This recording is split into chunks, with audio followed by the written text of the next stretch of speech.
sitaliacha neno la Bwana.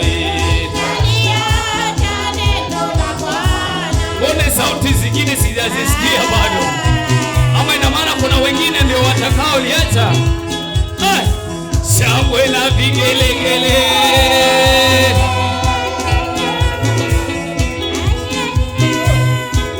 Sitaliacha neno la Bwana.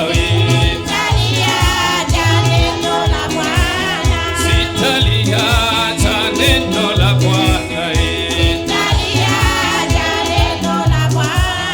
Sindariricha zindara Yesu.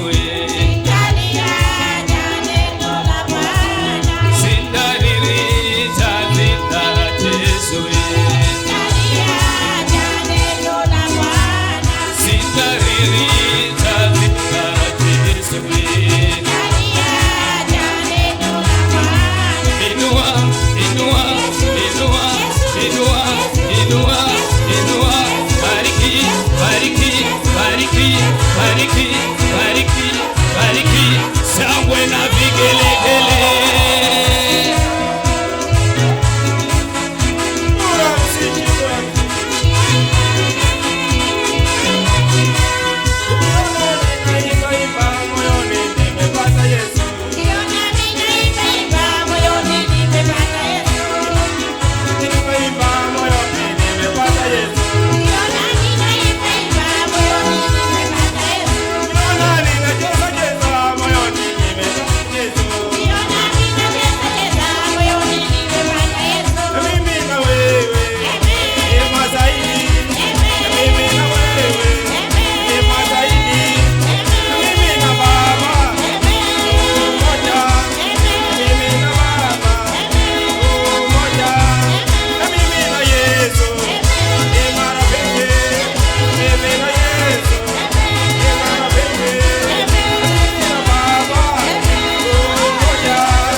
Yesu makofi mazuri. Basi kama umebarikiwa nifanyie mkono hivi. Amina. Barikiwa sana. Mwibaki mnaweza kaa tupate mawili matatu ili aweze kutusongeza mbele kwa hii safari ya wokovu. Basi Sara njoo tufungulie neno, tuombea neno na Yesu atakubariki. Mpigie makofi kijana wetu. Pigia kijana wetu makofi mazuri.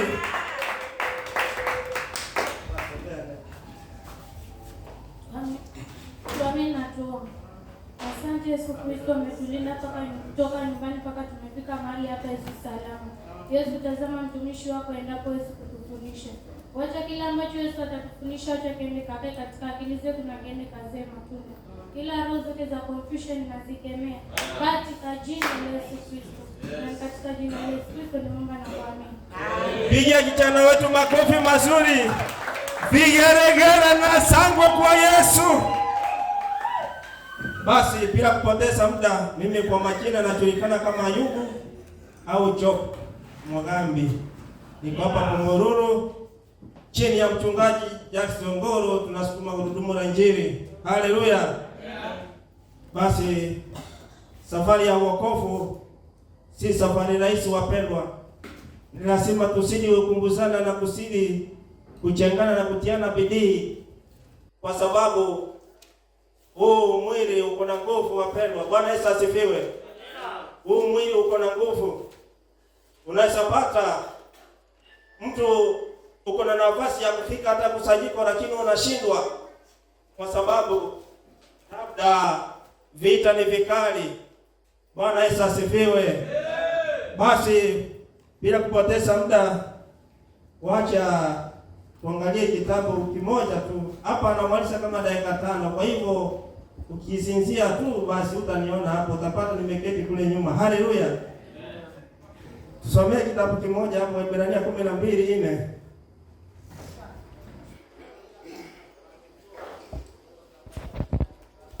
Hii safari ya wokovu, unajua uwe inahitaji mtu mwenye mizuri ya imani, uwe na mizuri ya imani. Kama umeamua kufanya kazi ya Bwana ni ufanye, lakini ukisema kwamba fulani amekuja atafanya, basi tayari imekushinda. Unajua Shetani anatuona mbali sana, na huwa haki moja kwa moja vile unafikiria, huwa anakuanzia mbali sana. Kitamboje kufika mahali umesema leo umeshindwa, alikuanza kitambo. Alisoma kitabu ni Ibrania mlango wa 12 mstari wa 4, inasema hamjafanya vita hata hamjafanya vita hata kumwagika damu mkishindana na dhambi. Hiyo moja tutosha. Amina. Bwana Yesu asifiwe. Maandiko inasema ya kwamba hamjafanya vita hata kumwagika damu mkishindana na dhambi. Basi tukiangalia katika kitabu ya Yohana 6 pale 63, tunaona ufunuo wa kumwaga damu. Damu inasimamia nini? Damu huwa inasimamia Roho Mtakatifu. Sasa damu gani hii? Sasa ni dhambi gani tunapingana nao? Ni lazima ujue ya kwamba hapa kuna damu inatakikana kumwagika. Hii damu ni damu gani? Damu chafu, yaani ni roho chafu iko ndani yako wapendwa, inataka upigane nao. Ndio naona maandiko yanasema hamjafanya vita hata kumwaga damu. Haleluya. Bwana Yesu asifiwe. Kwa hivyo ndani yetu, kwa sababu maandiko yanasema katika hiyo kitabu ya Yohana 6:63 ya kwamba roho ndio atiaye mwili uzima. Bwana Yesu asifiwe. Kwa hivyo mwili bila damu, huyo mwili umekufa. Na ndio naona kuna Korinto pale chini wa 2:3 inasema ya kwamba neno bila ufunuo linaua. Haleluya. Kwa hivyo kuna vita inatakikana watumishi tupigane. Na hizi vita si vita rahisi hivi. Unajua hapa tunaweza sema ya kwamba unaweza hana mahubiri ni kawaida, ni sawa. Kwa sababu gani? Kuna mazoea ya kitu. Lakini jua ya kwamba hii ndio kujaza mafuta ukiwa umejikubali. Lakini ukisema hoja nisikie tu ili nimalize hili siku la Sunday, niende kufuata shughuli zangu zinaningoja 2-3, basi wewe uko na kazi. Bwana Yesu asifiwe. Ndio naona Shetani ni mwerevu, yeye ameweka ibada zake na akasipanga vizuri. Saa hii kuna mtu ataamka kama saa 3, afanye kinyasa yake vizuri na upeni saka, anaenda kule, anakaa pale, kuna mbuzi imewekwa tayari. Bwana Yesu asifiwe. Na gireti yake pale, na pale stories zinapigwa za kumtukuza yule jamaa. Haleluya. Kila mahali ni lazima ujue wewe umeitiwa nini. Yesu anasema pite zake asubuhi alipata Nzaya akamlete ndani. Haleluya. Mchana hivyo hivyo akapata Helena. Jioni hivyo hivyo akapata Tomaso. Alipowaleta ndani aliwapa kazi. Bwana Yesu asifiwe. Sisi wakuje kukaa kusikiza. Aliwapa kazi, maandiko inasema hivyo. Na mwisho kuna dinari. Haleluya. Basi kwa sababu niwaambia mimi sitakuwa hapa hivi, naweza sema sasa nimemaliza. Amina. Amina.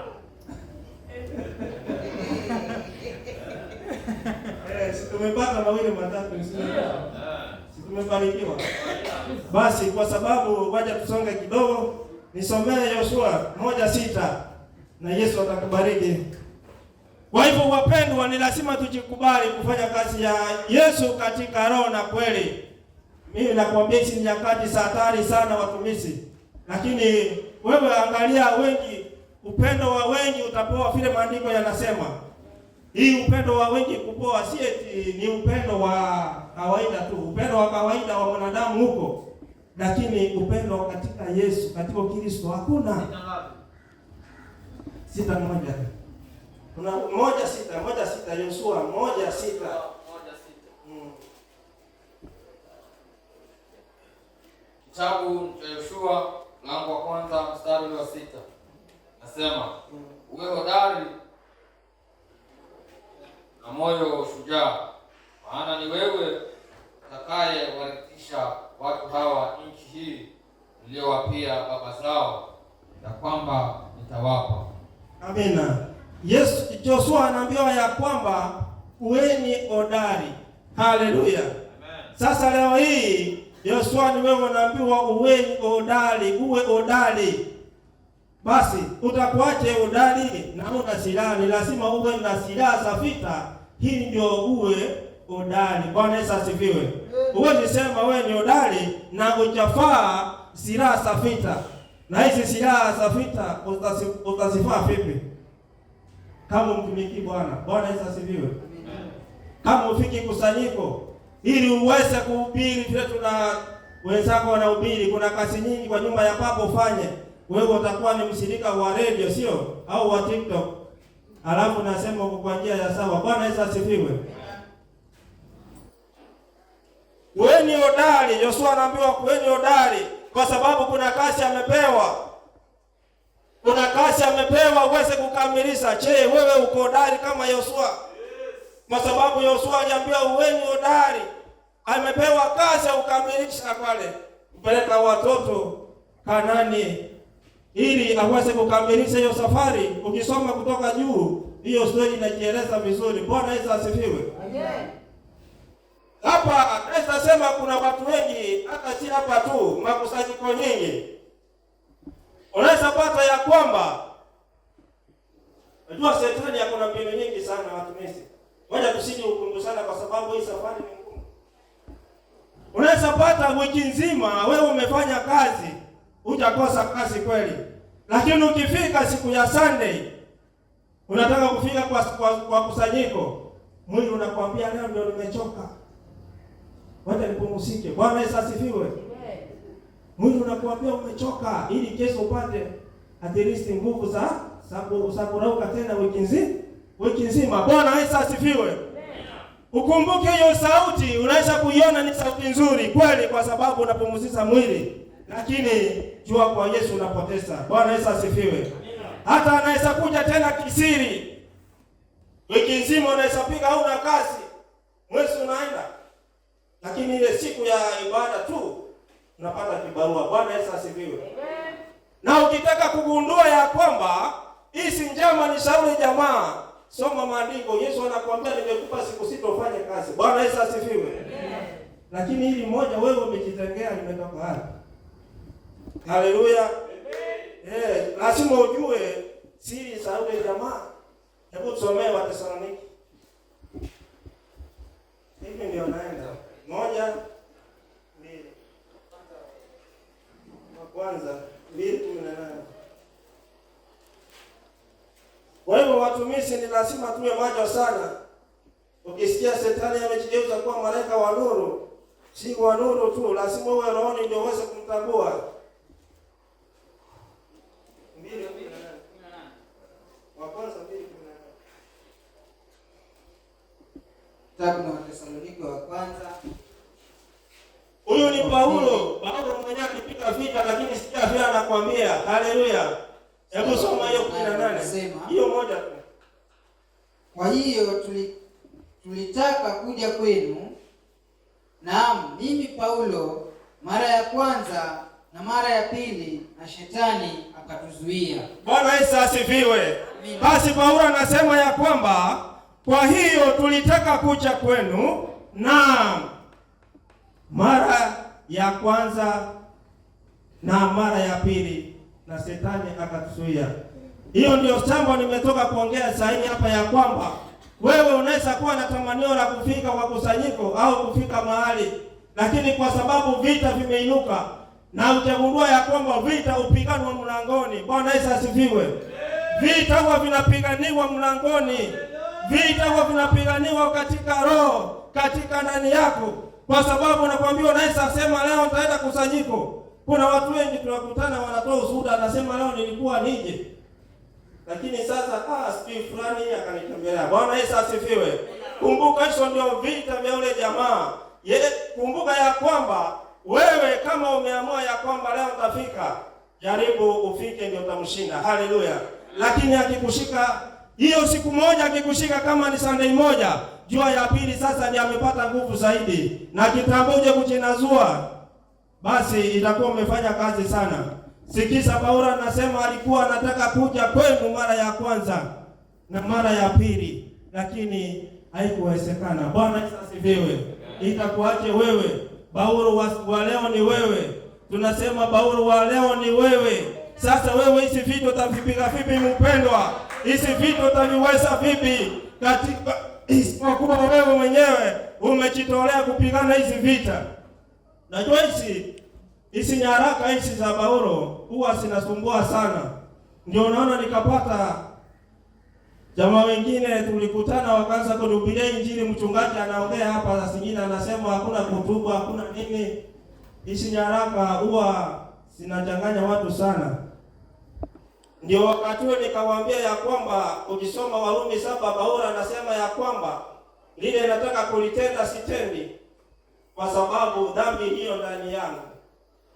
Ni sawa, Paulo amesema. Lakini huyu Paulo ukimwangalia hayuko nasi tena. Paulo anazungumza ni Paulo ako maongojeoni. Hizi vita alivipiga vipi akiwa anasema ya kwamba kilio ndani yake ni dhambi. Na ukweli ni kwamba ile kitu unajaa ndani yako ndio unakuwa unatoa. Kwa hivyo tuseme Paulo alikuwa anatoa dhambi. Dhambi sasa ndio itakupeleka mbinguni. Ni lazima uelewe huyu Paulo alikuwa anazungumzia nini. Paulo alikuwa anaambia makusanyiko kwa sababu anajua vizuri wewe ndio Paulo wa leo. Yeye alizungumza miaka imeenda mingi. Paulo hatuko naye kwa mwili wa damu na nyama. Bwana Yesu asifiwe. Lakini hiyo andiko kiliongea unasikia ni Paulo ndiye kwa hiyo sasa hiyo dhambi yako yeye mwenyewe. Lakini kumbe jua hii barua alikuwa anaandika. Hii barua inaenda kwa watu kusanyiko kama sisi. Kuna watu wachanga wanapigana vita. Lakini iliyo ndani yake au iliyo ndani yako wewe inakushinda ni dhambi kwa sababu bado hutaishinda. Bwana Yesu asifiwe. Sasa ndio unapata wengi wanaweka ujanja mwingi hapa ndio hakuna kutuba. Angalia Paulo mwenyewe ameona mbingu na basi ndio ndani yake ni dhambi. Bwana Yesu asifiwe. Tuombe sana tukisoma maandiko tusome katika roho ili Yesu aweze kutufunulia tuweze kuelewa ni nini Yesu alikuwa anazungumzia. Hata leo hii hakuna jambo jipya mhubiri anasema chini la jua. Ile zile barua zilikuwa zinaandikwa na Paulo. Na leo hii tunasiandika, mchungaji ako hapa siku nzima anaandika barua kwa makanisa. Anahubiri. Anahubiri, kuhubiri ni makanisa anahubiria. Wewe ndio kanisa si unajua. Bwana Yesu asifiwe. Kwa hivyo ni mfumo tu umebadilika, lakini bado zile barua zile vile alikuwa anaandika sisi pia tunafanya nini? Tunashidi kusiandika zinafikia makanisa. Bwana Yesu asifiwe. Ndio naona sasa mtu anajiuliza ya kwamba eti nasikia wafalme walikuwa wanatembea na magari. Farasi ndio ilikuwa inaitwa gari. Kama unajua ile punda ile ni gari. Wewe unaweza sangaa maandiko yameandika eti Yesu alitembea na gari au mfalme fulani usangae. Ni mfumo tu. Huwa vitu vinabadilika hivyo. Sasa ukiwa unaelewa hivyo unapata sasa hata maandiko inakuwa rahisi kwako au kuelewa kwako kunakuwa rahisi. Bwana Yesu asifiwe. Basi mimi niliwaambia sitakuwa mwingi, mbarikiwe sana. Yesu awatende mema. Siku nyingine tutakutana. Amina. Amina.